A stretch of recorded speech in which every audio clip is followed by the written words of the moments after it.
जब आलमी मार्केट में पेट्रोल की कीमत नीचे चली गई $120 फी बैरल से $87 फी बैरल पे आ गई, और दूसरा ये कि डॉलर की कीमत 240-45 से 213-214 पे आ गई, तो कोई जवाब ही नहीं था इस हुकूमत के पास कि इस टाइम पे पेट्रोल की कीमत में इजाफा करती। बिलाल साहब।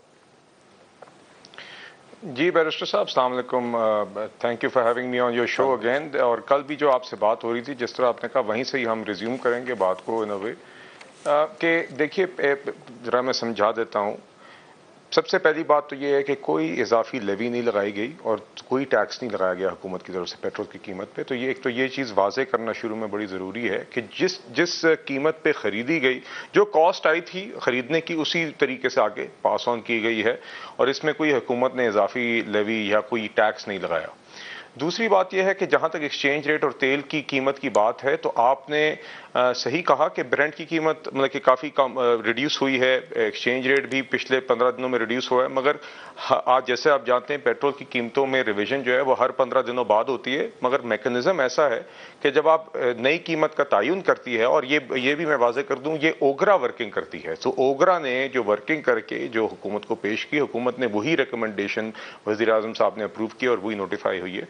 मगर ओगरा भी जब वर्किंग करती है तो 15 दिन की एवरेज लेती है। तो जिस तरह आपने कहा कि डॉलर 213 पे जरूर आ गया था, 213 214 आखिरी डॉलर रेट था जो उस 15 दिन की विंडो पे लगता था। मगर क्योंकि 15 दिन की एवरेज ली जाती है इस मैकेनिज्म में, तो एवरेज बन रही थी 227 रुपए। इसी तरह डॉलर की भी ब्रेंट की भी एवरेज जिसके ऊपर तयन किया गया पेट्रोल की कीमत का, वो ब्रेंट नहीं हम करते, हम प्लैट्स, सिंगापुर का एक है ऑयल प्राइसेस का मेट्रिक है, उसको हम 102.60 डॉलर का एवरेज हमें ऑयल प्राइस प्लैट्स के मुताबिक पड़ी है। तो उसके मुताबिक हमने पास, अब अगर हम इन दोनों को भी कर दें तो इसके अलावा जो जिस वजह से इस दफ़ा कीमत में इजाफा हुआ है बुनियादी तौर पे, वो पुरानी 60 दिन पहले मतलब कि 2 महीने पहले जो कार्गोज ऑर्डर हुए थे, जिस रेट पे उनको ऑर्डर किया गया और जब उनकी एलसी क्लोज की गई, मतलब कि 60 दिन की वो उधार पे ली गई थी, जब 60 दिन बाद वो उधार उसकी रकम जो है जमा कराई गई, तो उस रकम पे डॉलर का रेट तब तक बढ़ चुका था। तो उस पे भी जो नुकसान था, ये इस मैकेनिज्म के अंदर प्राइस जो जिसके मुताबिक पेट्रोल की कीमत का तयन होता है, वो भी इसमें जाता है। साहब, कल भी तो आप उसकी वजह से इजाफा हुआ है। कल भी आप यही बात कर रहे थे कि 60 दिन पहले, तो 60 दिन पहले आज अगर डॉलर 213 214 का है और आज से कुछ दिन पहले 240 245 का था, तो आज से 60 दिन पहले डॉलर 190 पे था, 190 पे था।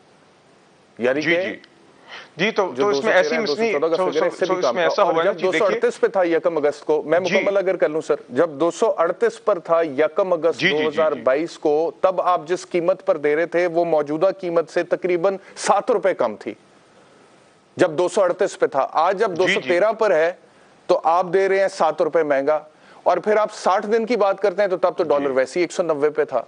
तो हाउ डज इट वर्क? जी, तो मैं ये आपका सवाल बिल्कुल जेन्युइन सवाल है। तो जिस तरह आपने फरमाया, देखिए, जब मैं 60 दिन पहले की बात करता हूं, तो उसमें जो एलसीआं क्लोज हुई, मतलब कि जिन कार्गोज की मैं बात कर रहा हूं, जिसकी 60 दिन पहले आपने कार्गो तेल लिया और अब पेमेंट कर रहे हैं, तो उनमें हुआ असल में ये कि कुछ जिस टाइम पे वो तेल आपको फराम किया गया, तो उस टाइम पे डॉलर का रेट था 205 210, कुछ 60 की हैं, कुछ 30 दिन की होती हैं, डिफरेंट एलसीआं होती है डिफरेंट मुद्दतों के साथ। मगर जो भी एलसी इस पिछले 15 दिन के दौरानिए में बंद की गई है, मतलब कि उसकी अदायगी की गई है, वो आपकी प्राइस के अंदर आ जाती है। तो इसके अंदर कुछ एलसीआं थी जो 205 या 210 रुपए पे खुली थी, वो कोई 235 पे, कोई 240, इस तरह के रेट्स के ऊपर 238 के रेट पे बंद हुई हैं। तो वो जो 30-40 रुपए का डिफरेंशियल दीगर एलसीओ में आया है, कहीं 30 कहीं 40 कहीं डिफरेंट, वो इस दफा इसकी वजह से इजाफा हुआ है जी। और यही मैं आपको समझाने की कोशिश कर रहा था। और देखिए, दूसरी बात, इसको छोड़ते हैं, टेक्निकल बातों से निकलते हैं, जरा एक जरा बात करते हैं अवामी सतह पे। मिफ्ता इस्माइल साहब ने 2-3 दफ़ा मैंने खुद सुना, उन्होंने कहा है कि महंगाई को कंट्रोल करना मेरी तरजीह नहीं है, मेरी तरजीह हाथ में से नहीं, मेरी प्रायोरिटी नहीं है। और मैं समझता हूँ कि जिस फाइनेंस मिनिस्टर की तरजीह में महंगाई को कंट्रोल करना एक ऐसी सोसाइटी में नहीं है जहाँ पर लोग गुर्बत से तंग आकर खुदकुशी कर रहे हैं और खुदकुशी करने से पहले बच्चों का गला काट रहे हैं। ये मैं पिछले हफ्ते के टोबा टेक सिंह का जो इंसिडेंट था उसका हवाला दे रहा हूँ। तो वो बंदा फाइनेंस मिनिस्टर रहने के काबिल नहीं है सर, माजरत के साथ, लेकिन मैं ऐसे ही समझता हूँ। तो उनकी प्रायोरिटी है जी, बैरिस्टर कि साहब, डिफॉल्ट से बचाना था, डिफॉल्ट से हम बच गए, किसी और को ले आए शहबाज शरीफ साहब जिसकी तरजीह हो। नहीं, देखिए बैरिस्टर साहब, मैं जिस प्रेस कॉन्फ्रेंस के अंदर इस बात का जिक्र हुआ था, मैं उनके साथ बैठा हुआ था और वो बात आउट ऑफ कॉन्टेक्स्ट ली गई। उन्होंने यही कहा था कि मेरी अव्वलीन तरजीह जो है वो डिफॉल्ट अवर्ट करना था। उनने हरगिज़ उनका ये मतलब नहीं था कि इन्फ्लेशन मेरी तरजीह नहीं है, बल्कि काफ़ी दफ़ा वो भी और हम सब पूरी इकोनॉमिक टीम ये कहती है कि यकीनन ये कहा है सर उन्होंने, रिकॉर्ड पे है, कंट्रोल बिलाल साहब रिकॉर्ड पे है। नहीं, मैं आपको ये कह स्टेटमेंट से मिफ्ता इस्माइल के जो उनका मतलब था, जो उस जी, आप दोनों बातों को अगर जोड़िए तो एनी हाउ, देखिए मैं आपको वाजे तौर पे कह रहा हूं, मैं मिफ्ता साहब के साथ भी टाइम गुजारता हूं फाइनेंस मिनिस्ट्री में, मैं दीगर प्राइम मिनिस्टर साहब की मीटिंग्स में भी मौजूद होता हूं, इकोनॉमिक टीम की।